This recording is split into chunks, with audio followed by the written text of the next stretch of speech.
You've gone from owning your own photography studio to owning a franchise. Went from 2 to 30 in a year, 2 seasons. It's during the school day. It's no summers and no nights and no weekends, and it was the perfect fit. I got to be behind the camera. I had the support system that I needed with the franchise, and the hours were perfect for a mom. Directors, they don't want Picture Day to be chaotic and crazy. This is what we bring you. This is what we take off your plate, so you don't have to think about this. It's treasured memories of the childhood that goes by so fast. The person you're selling isn't the one writing you any money. They're actually receiving money. This is a win-win-win. In the 90%, I've only had one school not rebook. That's so absurd, 90%. I loved it so much. I was like, I don't want there to be a chance that I might not get to work for them. But if you follow the steps and you work the model, you will be successful, and don't miss out.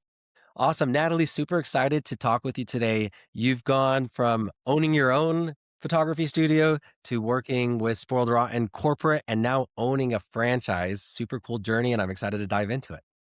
Thank you. Thank you for having me. Yeah, can you take us back to the beginning? So I kind of outlined, those three little phases, but can you give us a timeline and a little bit of background context to each of those stages? Sure. I lived in Arkansas and had a private photography studio that I did newborns to weddings and everything in between. For a little over 9 years, I got to a point where my our family life and schedule changed, and I got a little overwhelmed, a little burned out with owning it by myself, and I decided to step away from that.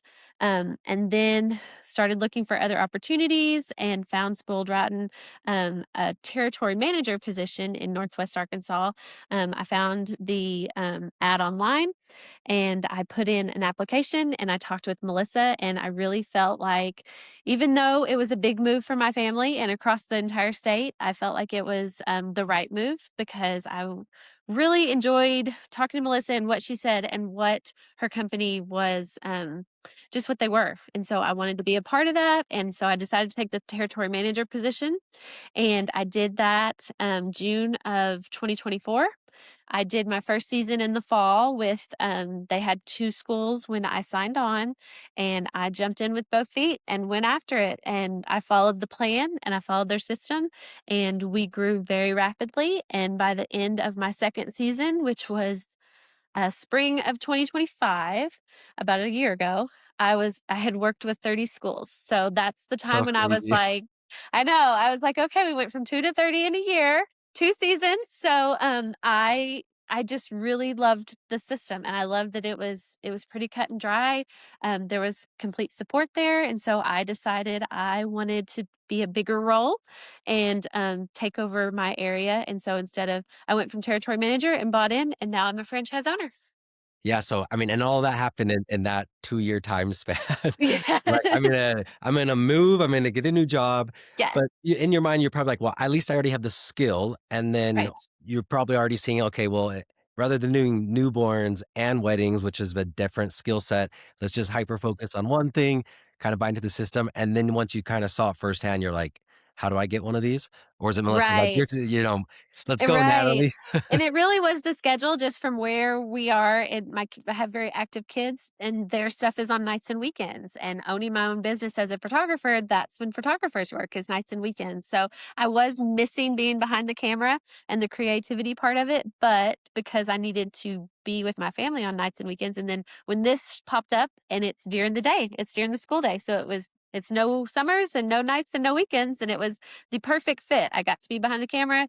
I had the support system that I needed with the franchise, and the hours were perfect for a mom.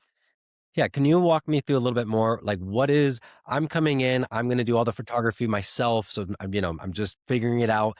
What is my workday kind of looking like? And then when I start graduating, and building a team, um, because it's still a business when you're still grinding. It's not like it's going to be super easy, but you're not grinding at nights if you're doing it correctly and, booking your Right. schools obviously in the day. Right. Exactly. So the good part is your school time, like, when you're actually at a school, you go at 7 in the morning, you set up, and since we work with preschools, we, have to be done by nap and lunch, so that usually puts us being done by noon, by 12 o'clock. So to still set realistic expectations, like it's not like it's a super laid back job that you're not doing anything. You're still working, right? But kind of talk to me about what the workday looks like and the flexibility offers compared to maybe a normal 9 to 5. Okay, yeah, sure. So, a lot of the pre-planning and making relationships with the schools is done before you actually get the partnerships and start the actual sessions. So, a lot of that is done, it's flexible by the school hours. So, you will have pop ins where you're going to pop in and bring a treat like something to eat or a coffee or something just to introduce yourself with a lot of information and packets. That's going to be kind of getting your foot in the door, getting to know the front staff, and those can be done multiple times. I mean, per season, per season. If they don't call and book for that season, you're going to see them the next season too. Another one is calling. You're doing just cold calls of, are you looking for a photographer vendor? So we'll have that. And those are kind of just done on your own time when you can, when you decide. Like I would, like if my kids were busy, there was one day where I did like 50 phone calls just because you have like a goal, and that's what the leads tracker is the growth chart we had, is like you would have a goal, a certain number a week. You want to do this many phone calls, this many emails, this many pop-ins. And so you'd have a goal. And so like one day I got behind and I was like, okay, I'm just going to sit down and I'm going to do the week's worth of whatever I have to do because this is the day I have to do it. And so we do that. Now, once you start sessions and you have your partnerships and you have booked the actual time we're at the school, we usually get there at 7 in the morning. We get set up. We're ready to shoot by 7:45 ish, because we're working with toddlers and babies, and we want them early before nap time and while they're happy and after before they get all messy with food. So and then we're done by lunch and nap. So we're usually done around noonish, at most schools. So that's your morning time, and then you're editing and you're still marketing and you're still calling in the afternoons, or you're sending out postcards That's in the evenings. It's just that set 5 hour block, 7 to 12. That's when for As like sure you're working. that's your Those work day. You Yeah. never have to work nights or weekends if you don't want to, No. if you just work during the day, which is Right, kind of nights tricky. and Like weekends. there's still those set hours, and that's obviously also not every day. I mean, we hope it's every day that you're with a school every day, right? Um, but yeah, I was just kind of wanting to get a little bit more on like the okay, so it's not, a job that you could sit on your couch all day, but from 7 to 12, that 5 hour block, that's when you need to be dedicated on the days that you're shooting. And I mean, how many days are you usually shooting like in a month, or how do you measure that? So when I first started, it was, we would average maybe 1 or 2 days a week for that first season. That second season, I was doing an average of 3 days a week from we have the end of August to about the first week of December. And then we're off for January and most of February. And then we would start back in March through May. And so those is when we're now, this season, I started, the second week of February, and I am working 5 days a week. I have teams that are out 5 days a week until the second week in May. So, there's a few dates here and there where it's only 4 days a week, but, we are pretty booked up and have a full schedule with multiple teams this season. So, Awesome. yeah. So you're starting out, you're doing the 2, 3 times a week. You're committed to that 7 a.m. to noon, and then you have other work, but that's very flexible. Yes. Um, and Yes. then and that other work, I wanted to call out a few things. So you mentioned a bunch of things like, we have to do the emails and the marketing and the text and the cold calls. One, is that are you following templates and scripts to do that? Or is it kind of just like, here's the types of people to call? Good luck. What's the support behind that? Because most people are going to hear, especially cold calls are like the same for me. I don't want to do Mhm. cold calls, I have Right. no idea what I'm even going to say. Yep.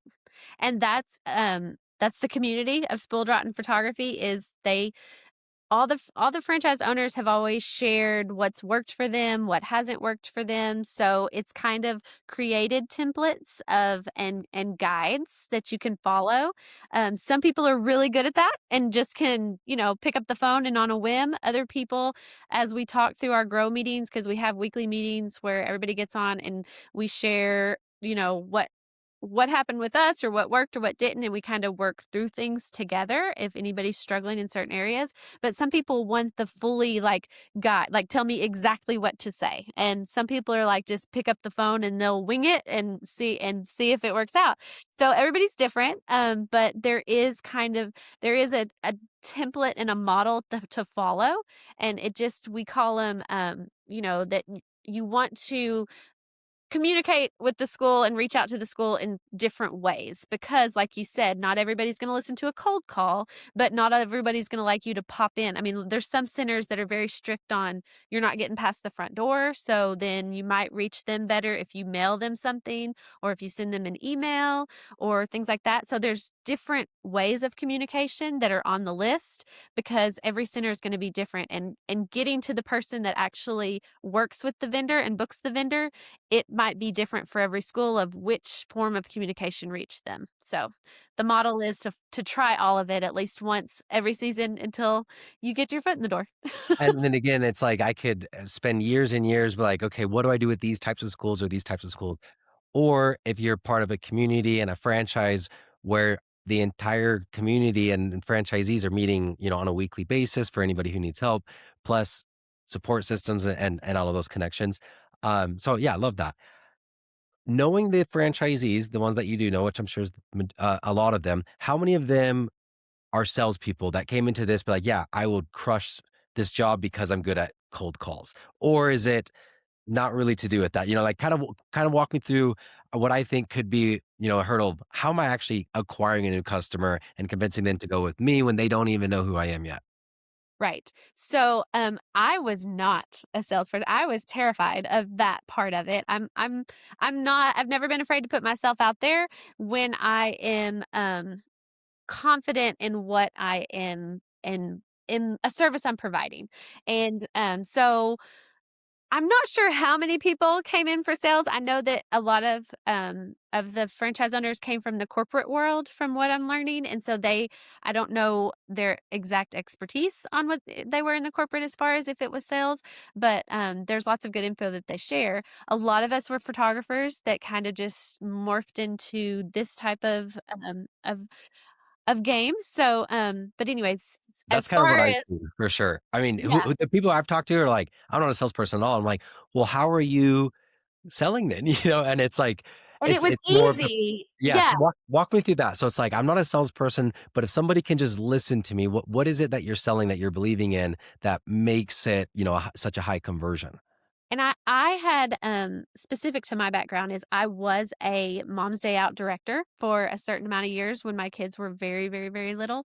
And so I've been on the school side of it as being the director, and I remember picture day. And then I was a photographer and kind of helped in certain schools and did sports photography as far as bulk sports photography for rec leagues and stuff like that. So I've been on both sides. And when I listened to Melissa's plan and I got in their system and I saw how it worked, and I was like, this is amazing. I was like, directors, they have a school to run. They don't want picture day to be chaotic and crazy. And everything that we brought in, it's very easy for me to walk into a school and go, this is what we bring you. This is what we take off your plate. So you don't have to think about this, but we also give back to your school. This is a fundraising opportunity for your school. It's treasured memories of the childhood that goes by so fast that parents are getting. I mean, parents are very busy. It's hard to get your kids ready in the evenings and on the weekends of the very small time that y'all are together at home and go to a studio to get those portrait keepsakes that you want of their childhood that passes so fast. And we do it, you just drop them at school. You don't have to fight them to smile, you don't have to bribe them, you don't have to it just gets done, and it just arrives in your email, and you can go, "Oh, here's how they were when they were 2, 3, 4, 5, or 6," and you just get to enjoy the memory captured rather than have to during your time off figure out how you're going to get your whole family dressed into a studio of someone that they have no idea in a place that they're not familiar with. Where we walk into the school and they're familiar with school, they're around their teachers. I mean, there's still a stranger danger game there that we play with certain ages, but we're all trained and we know how to combat that to really get the true smiles that the parents love. So, Yeah, I love it's that. easy to sell when you know that it's a proven method and it's gonna make their lives so much easier. Yeah, and at the end of the day, the person you're selling isn't the one writing you any money. They're actually receiving money because you guys are always giving back as part of the kickback, and then for the parents who are paying for it, it's such a better service. It's like, "Yeah, this is a win-win-win. Just let me talk to you and everybody will be happier." Yes, So I love that. exactly. So Yes. you were in the business, for less than a year when you decided to go from, "I want to work in the business and I wanna own this." What was the click? What was the moment that you're like, I want my own area"? Just saw the potential growth that I really saw what I could do in my area, and, I just obviously, when you go from a manager to an owner, there's definitely a price jump there or an income jump there, so that was, um, something that I was like, "Okay, I'm doing the majority of it because I'm the only here, and as the manager, it's just a few more extra things to add to my list, but it's so much more of, a benefit for me to be an owner, and as a manager, there's always the chance if somebody came in, I might not I mean, they might not keep me, so I really wanted to solidify that Have your own I job am keeping security. this job. Yes, I loved it so much, I was like, "I don't want there to be a chance that I might not get to work for them," and so that was a way that I could guarantee that I'm all in. I want to be a spoiled rotten photography, I want to be a part of it, and I wanna watch it grow, so that was my next step. I love that. So and you started with 2 schools, you're, already in your territory, but in a year you grow from 2 to 30, and then now you're saying you have a team of a handful of people. Yes. How do you conceptualize that? When do you start hiring, and what's like the, "I wanna buy the franchise, and I wanna do exactly what you're doing. This sounds Mhm. great, Yes. but when do I stop doing them myself, and when do I start training other people, and how do I know when to do that?" It was really hard. I reached like I said, I leaned on during those meetings, I leaned on other franchise owners and was like, "Okay, how did you guys do this?" Because I love the growth, but I'm only one person, and so that it was the encouragement from them of, "Okay, it's time. You need to start. You need to start." Because definitely we're probably a lot of type A of we wanna do it ourselves, and, as coming from a solo studio, I'm used to working by myself, but then following Melissa's method and talking about how growth happens and knowing that their support system needs to be there, I just leaned on them and what did you guys do? And they gave me their advice. And then, of course, it's such a unique work because we only work for a few months seasonally, and I was really nervous on how am I gonna hire people that only want to work, like, that understand how we work. Like, "You will be very busy for this long, and then we'll be off for a long time, and then you'll be very busy again." So that made me nervous, but I found some retired teachers that were interested, and they worked with kids. I found some college students that needed some extra hours here and there, and then I found some mom pages and was like, "Hey," I ended up with some moms whose kids had went to kindergarten, and Yeah. they just wanted some money here and there, a little bit of time. So coordinating with all that, I now have a photographer that is transitioning in to be she'll be my 3rd photography team for next fall, but she came in as an assistant this season. She's working here and there to kinda get familiarized with everything so I can roll her out to do her own thing with her own team next year. So it's really been I mean, I've been blessed. I've been blessed. I'm not gonna say it was easy. There were some stressful times of how are we going where am I gonna find people? So, Yeah. my prayers were definitely answered and the right people were sent my way. That's cool. And I'm sure, like, watching people progress from an assistant to taking photography and then, like, running a team, you're like, that's a lot of fulfillment on that other end. You're like, "Cool, I'm now providing that opportunity to how many people," which is cool. It's But in order to amazing. do that, you still had to, you had to get the business from the 2 to 30 schools. What do you feel like you did early on that helped build that momentum? I really tried to, and like I said, I moved here, so I didn't know anyone. I wasn't familiar with everything. So I felt like a tourist in some ways because I was constantly like just driving to take my kids places and I'd pass a school and I'd write it down. I'm like, okay, there that I need to contact them. I need to contact them. And I would see like signs would pop up to say we're about to open. So I went to some ribbon cuttings and introduced myself.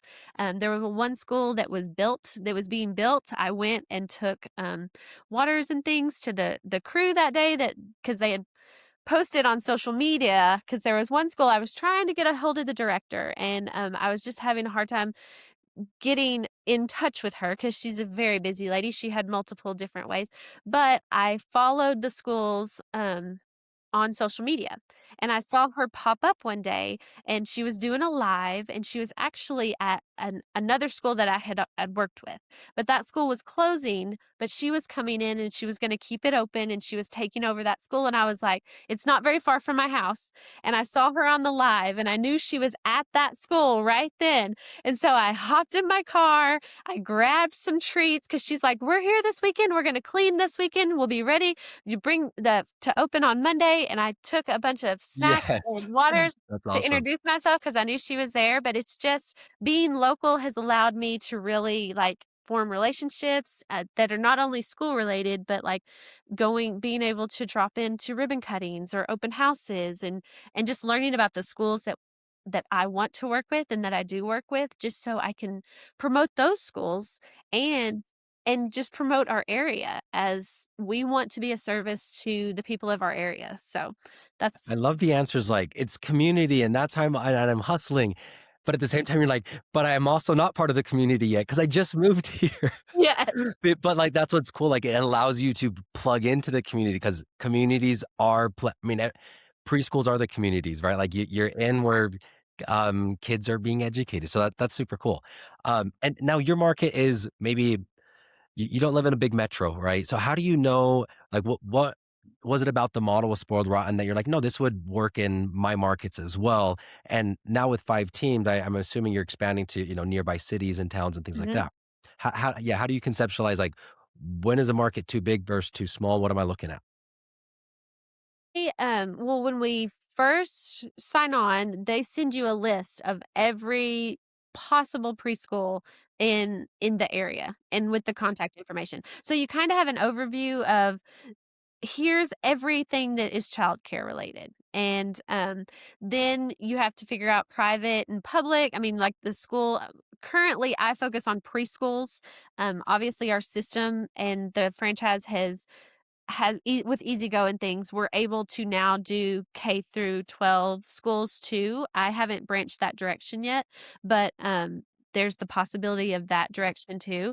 There's a lot of other hurdles to cross to work with those schools and things, but as far as preschools in my area, it's boomed. There's so many preschools and there's such a need for it that it's just expanded. So I really there's still so many schools that I wanna work with, and I'm still trying to get my foot in the door and get referrals and, recommendations to show them the service that we can do for them, but there's just such a huge market here.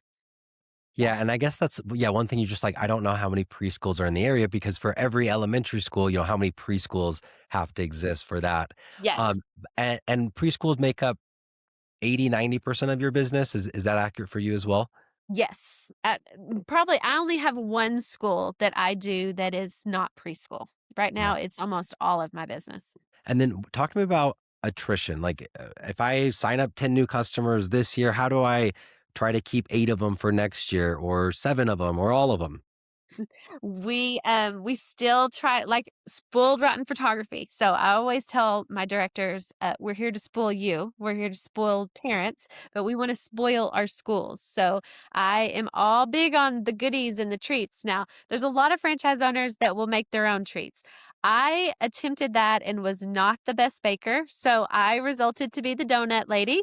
I'm very happy to swing by and get, the gourmet donuts from down the street or coffee. I can bring some coffee anytime too. So I like to spoil them, but just providing a service that makes their lives easier is what I think allows them to go, "Oh, we only want to work with you because there's so much you take over so much that we don't have to worry about."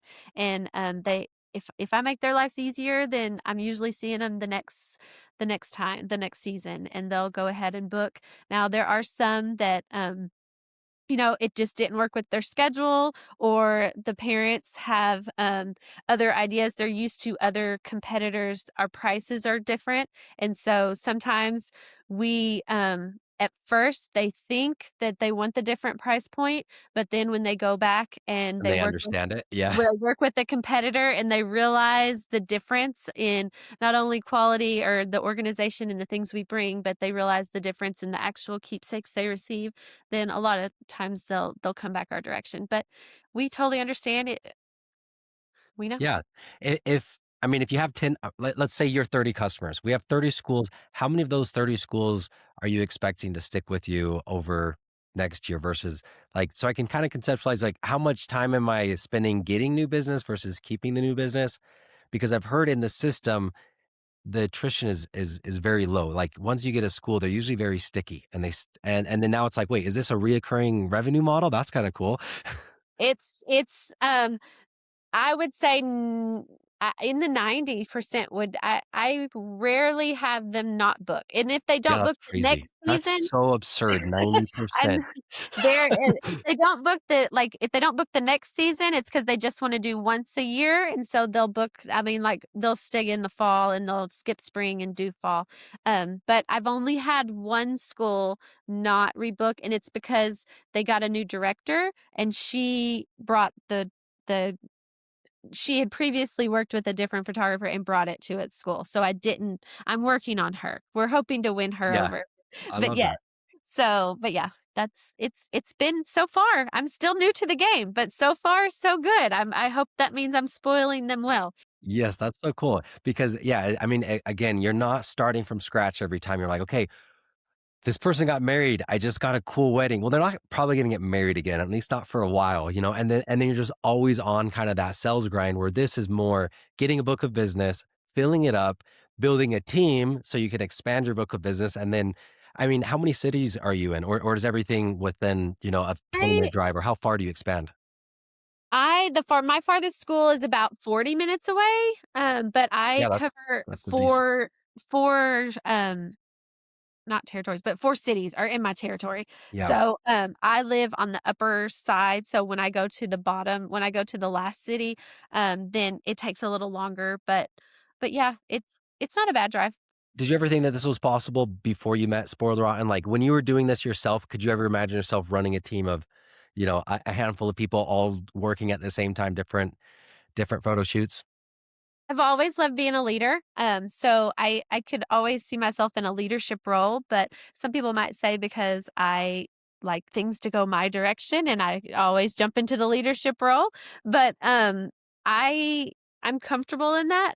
It's Now that I have a team, it is neat to see me be able to teach them things and be in a teacher role of because I do have a photographer that came on and she was an assistant, but she was like, "Hey, I might be willing to learn photography." And so like we taught her from scratch. And she is out this year and she is doing schools with her team. And I'm super proud of that I was able to teach not only the camera side of it, but to to Now empower the business her side, yeah. to empower her Yeah. to go and be the leader at a school and to go out and run her team. So, it's neat to see that part of it, but, as far as I like having a team effort, and I was an athlete growing up, and so I like being a team and being the lead and having people count on me.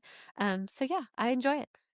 Well, Natalie, this has been great. Last question for you. If you're talking to somebody who's considering maybe jumping in and joining the team as a franchisee, what would you tell them, if they're kind of on that fence? I would say do it.